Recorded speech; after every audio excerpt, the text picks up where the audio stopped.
welcome to my channel. My name is Summer, and you have came to Summer's Sparkling Good Time. It's our first ever Finish Friday. Today we will be showcasing Steampunk Prowess by Cris Ortega from the Diamond Art Club.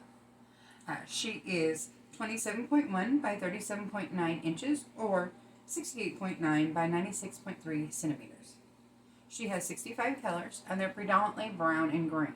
I'm going to tell you right now, if you're not a fan of the color 3371, don't do this kit.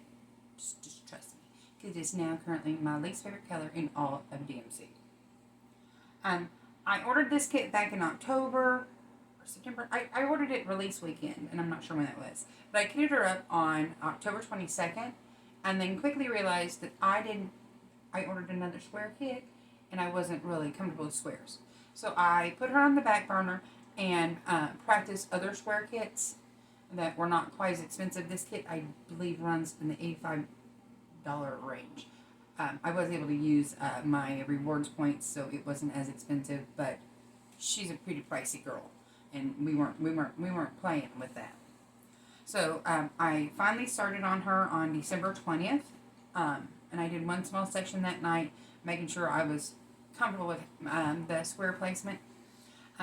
Then the next day on the 21st, I did three more small sections. Let me try that in English, y'all.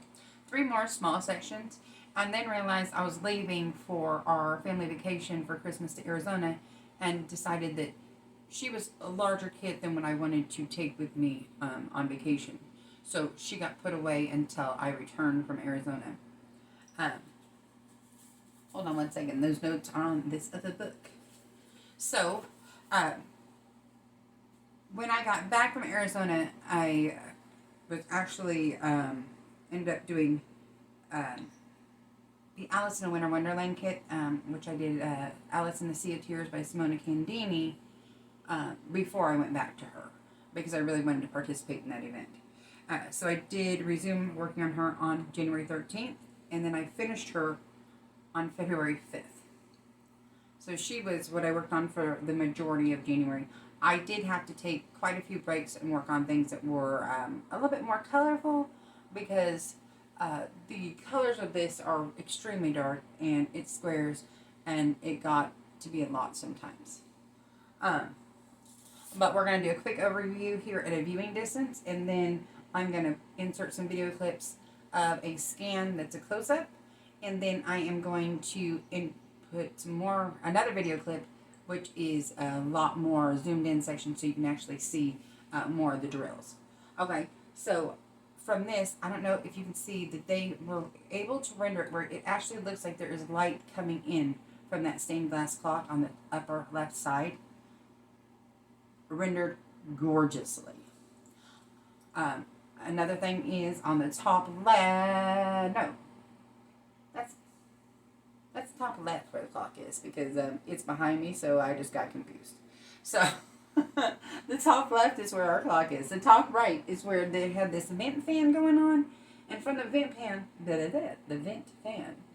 Words are hard, okay? Words are hard today, and I'm a little nervous because I'm having to have my daughter help me, so she's listening to me. So if you hear any noise, it's her. Sorry. So from the fan, we actually have like this smoke or haze that's being through the canvas and rendered beautifully. I mean, it's just done very, very well. Then there's the cords hanging from the robot's eye down to his neck, where you can tell like it's how he's connected. And then there's this gauge right here on the he's a robot. I couldn't remember that. And then right here where it looks like he's actually on fire, you know, that the mechanical workings are powered by fire, and it's glowing. And then the glare on the wrench, and the glare on her bracelet and her belt. It's just stunning. Stunning. Probably my favorite kit of all time so far. She does have 65 colors. Oh, my chair popped, sorry. There's 65 colors, mostly in the browns, greens, few pastels up in the clock, a few bright ones here. She does have these odd blue, orange, red streaks through her hair, which is really neat. But like the detail is just absolutely and utterly stunning. So I'm going to go ahead and pause right now, and this is where I'm going to put in the pan.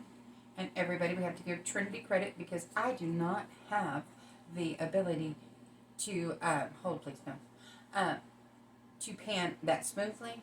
So Trinity panned for me. So everybody, round of applause for Miss Trinity. Woo! Thank you. Helping your Generation X mother. And then from that clip, we'll go ahead and move straight into the close-ups, and then we'll come back for a wrap-up. Okay, on this zoomed in scan, let's start at the top. We're looking at the stained glass clock on the top upper left. I love the vividness of the colors that we get to use here. They're very pastel, but they're so bright compared to the rest of the piece. I love how you can actually see what time it is. Okay, if you're moving over to the top right-hand side of the canvas, you can see that there's a vent fan. And so from that vent fan, there's like this wave of gas or smoke or something that's coming through from there, and you can see it over the top of them. As we pan down, I love the reflection off of the robot, like especially through his chest, and like how it looks like he's actually glowing from where he's being operated by actual coal in his chest. Above that, there's an actual gauge that you can actually see the tick marks and the line showing that his operating process or power.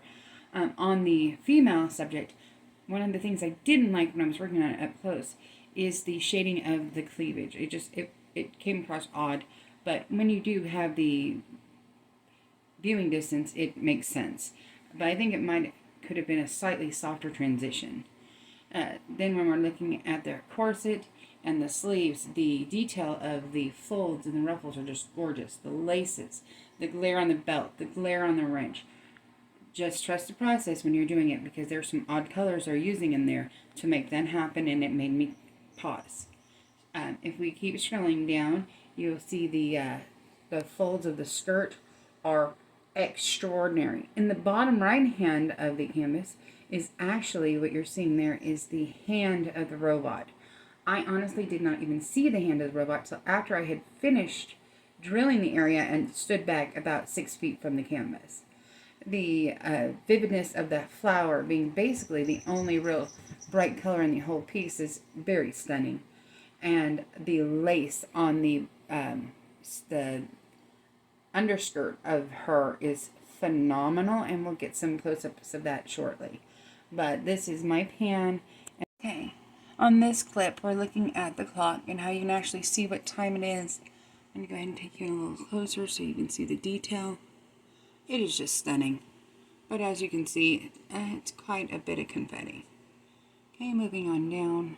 Excuse me if I'm shaking, but I'm having to this freehand into the bracelet and her hand on her face. And this was talking about how it seemed like the shading was very abrupt. But from a viewing distance, it's not as abrupt. Okay, we're going to move down here to the corset. See that and the detail in the belt. Here's a little closer detail of the flowers holding the skirt up.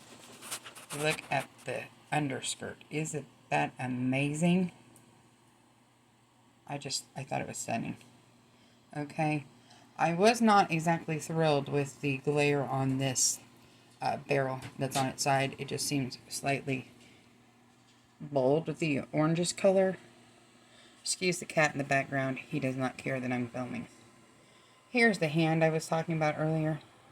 I was not even aware I was doing that. Okay. Moving on up. Do you see how it looks like he's just glowing from inside? And that gauge going up the robot. The wires coming from his neck and head. And then that vent fan. It's stunning. Okay, so I hope you liked the scan of the whole canvas and the zoom in, the little details. If you did like it, if you wouldn't mind hitting the like button, comment, subscribe if you haven't already, and I'll see you back next week for more videos, and next Friday we'll have our second finish. Thank you so much. Have a great day.